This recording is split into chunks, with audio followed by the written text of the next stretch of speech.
দাওয়াত খাইতে আইয়া দেখি টেবিল খালি নাই, বিনা দাওয়াত খাইয়া আমি উঠা গেছি ভাই।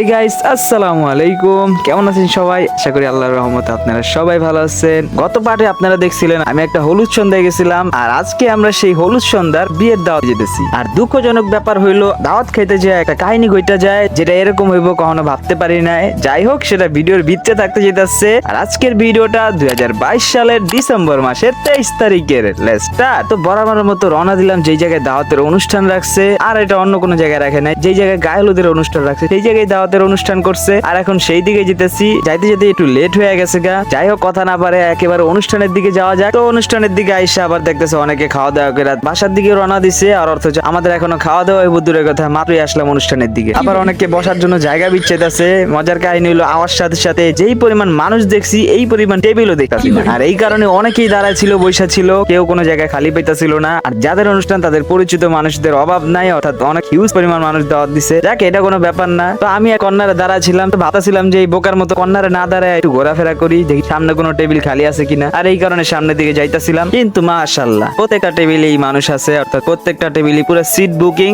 যার কারণে আমাদের নসিবে একটা খালি টেবিল পাই না। এই কারণে আমি শুধু শুধু ভিডিও করতেছিলাম। অবশ্য অনেকে মনে করছে আমি হয়তো ওদিকে ক্যামেরাম্যান, যদিও বা আমার হাতে কোনো ক্যামেরা ছিল না। তো মানুষ অনেক আনন্দ করে মজা করে খাবার খাইতেছিল, যার কারণে তাদের খাবার স্টাইল দেখে আমার নিজের পেটের ক্ষুধা মরে যেতেছিল। আর এইদিকে স্টেজ সাজাইছে, কিন্তু কোনেরা এখনো আনে নাই। আর যার কারণে দাওয়াতে আসে মেহমানরা সেই স্টেজে যে ছবি টবি তুলতেছিল, অর্থাৎ কোনের জায়গা নিতেছিল। ওই দিক দিয়ে সাইড দিয়ে চুপে চাপে টেবিল খালি হয়ে লোক বৈশাও পরে। এই দিক থেকে আমরা এইসব খেয়ালই করি না। যাই হোক, অবশেষে ভাগ্য নসিব করে একটা টেবিল খালি পাইছি। কিন্তু দুঃখজনক কাহিনী হলো আমরা অনেকক্ষণ বৈশা রয়েছি, এতক্ষণ পর টেবিল খালি হওয়ার পরও আমাদেরকে সার্ভ করার মতো কোনো একটা মানুষ পাইতেছিলাম না। এমনই একজন সার্ভ করার মানুষ রাখছে, মনে করেন একটা জিনিস একবার দিয়ে গেলে পরের জিনিসটা আনতে আরো আধা ঘন্টা লেট করে ফেলে। আর তার এইসব কাজ কর্ম দেখে আমার নিজের ঘুম আসতেছিল, অর্থাৎ দাওয়াত খাইতে আইসা এরকম একটা পরিস্থিতি দেখা মানে এত পরিমাণ বোরিং লাগতেছিল কি বলুম। যাই হোক, আমার খাবারের ভিতরে একটা পছন্দের খাবার হলো বোরহানি। তো বোরহানিটা দেখা মনে করে একটু ভালো লাগছে, যার কারণে বোরহানির একটু গ্লাসের ভিতরে নিলাম টেস্ট করার জন্য যে বোরহানিটা আসলে কেমন হয়েছে। যাই হোক, বললাম না কেমন হয়েছে, আলহামদুলিল্লাহ ভালোই হয়েছে। কিন্তু আল্লাহ রাব্বুল আলামিন হয়তো আমার রিজিকে আজকে বোরহানি রাখছে, অন্য কোনো খাবার আমি খাইতে পারি নাই। কারণ আমাদের টেবিলে সার্ভ করার মতো যে মানুষটা রাখছিল,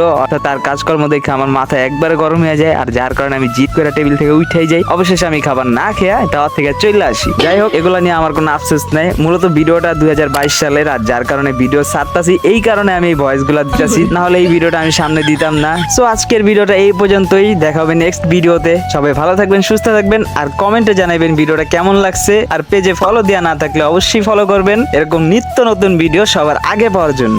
আল্লাহ হাফেজ।